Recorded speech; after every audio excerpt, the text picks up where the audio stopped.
ఈ వీడియోలో మనం స్టూడెంట్స్ అండ్ కాంటాక్ట్స్లోని వ్యూ స్టూడెంట్స్ ఆప్షన్ గురించి తెలుసుకుందాం. స్టూడెంట్స్ అండ్ కాంటాక్ట్స్లోని వ్యూ స్టూడెంట్స్ ఆప్షన్ను క్లిక్ చేసినప్పుడు మీ విద్యా సంస్థ యొక్క డేటాబేస్లో ఉన్న స్టూడెంట్స్ యొక్క డీటెయిల్స్ లిస్ట్ ఇక్కడ డిస్ప్లే అవుతుంది. ఇందులో roll number, register number, student name, class, section, phone, status మొదలైన కాలమ్స్ ఉంటాయి. యాడ్ స్టూడెంట్ ఫామ్లో మనం స్టూడెంట్ యొక్క రోల్ నెంబర్ను గనక యాడ్ చేసినట్లయితే ఇక్కడ వ్యూ స్టూడెంట్స్లో వాళ్ళ రోల్ నెంబర్ డిస్ప్లే అవుతుంది. ఇక్కడున్న రిజిస్టర్డ్ నెంబర్ సిస్టమ్ చేత ఆటోమేటిక్గా జనరేట్ చేయబడిన నెంబర్.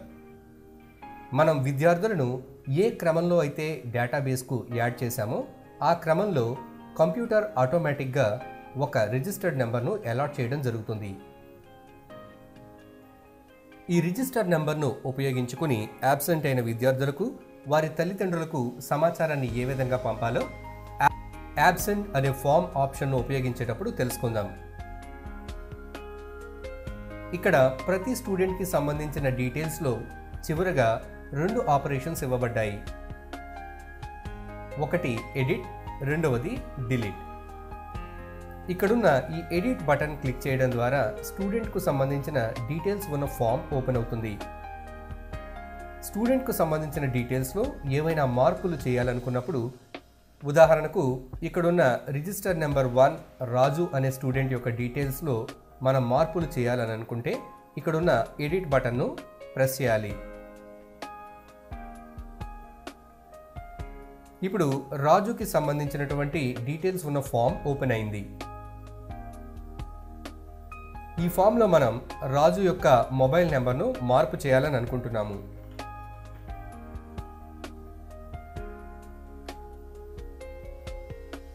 ఈ విధంగా మనం అనుకున్న మార్పులు చేసిన తర్వాత ఫామ్కి క్రింది భాగంలో ఉన్న ఈ మోడిఫై బటన్ను క్లిక్ చేయడం ద్వారా డేటాబేస్లో ఆ మార్పు జరిగేలా మనం చూడగలుగుతాము. ఒకవేళ ఈ విద్యార్థికి సంబంధించిన ఇన్ఫర్మేషన్ను పూర్తిగా డిలీట్ చేయడానికి ఇక్కడున్న డిలీట్ బటన్ను క్లిక్ చేయొచ్చు. ఈ రకంగా క్లిక్ చేసినప్పుడు మనకు ఒక కన్ఫర్మేషన్ డైలాగ్ బాక్స్ ఓపెన్ అవుతుంది. ఇక్కడ ఓకే, ఉదాహరణకు యూనిట్ 1, ఈ ఎగ్జామినేషన్ టైప్ యూనిట్ 1గా మనం ఇక్కడ టైప్ చేయొచ్చు.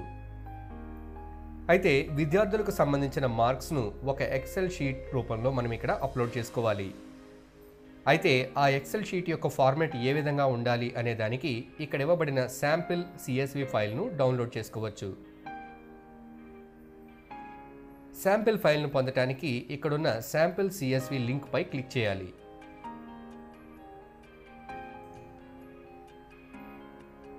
ఈ విధంగా మనం మార్క్స్ ఎంటర్ చేయడానికి ఒక శాంపిల్ ఎక్సెల్ ఫైల్ను ఓపెన్ చేయగలుగుతాము.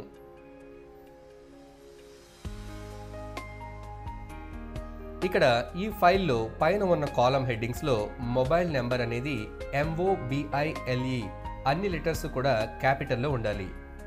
ఈ కాలం అంటే ఏ కాలంలో కేవలం మొబైల్ మాత్రమే ఉండాలి. దీనికి మనం ఏ విధమైన మార్పులు చేయకూడదు.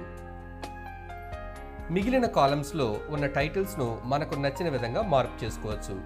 ఉదాహరణకు సబ్జెక్ట్ 1 అని ఉన్న చోట దీనిని మనం ఇంగ్లీష్గా టైప్ చేసుకోవచ్చు. అలాగే సబ్జెక్ట్ 2ను తెలుగు, సబ్జెక్ట్ 3ను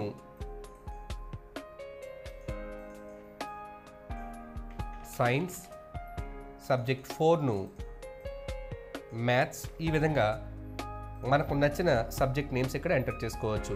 ఇక్కడ ఇవ్వబడిన సబ్జెక్ట్స్ కంటే కూడా ఎక్కువ సబ్జెక్ట్స్ ఉంటే ఇక్కడ మనం కాలమ్ను ఇన్సర్ట్ చేసుకొని అందులో డేటాను టైప్ చేసుకోవచ్చు. ఈ విధంగా మనకు నచ్చినన్ని కాలమ్స్ని ఇక్కడ ఇన్సర్ట్ చేసుకొని ఆ మార్క్స్ను ఎంటర్ చేసుకోవచ్చు. ఈ ఎక్సెల్ ఫైల్లో మనం మ్యాక్సిమం 600 మంది విద్యార్థుల యొక్క మార్క్స్ను ఎంటర్ చేయగలుగుతాము. ఈ విధంగా మార్క్స్ ఎంటర్ చేసిన తర్వాత ఈ ఫైల్ను సేవ్ చేసుకోవాలి.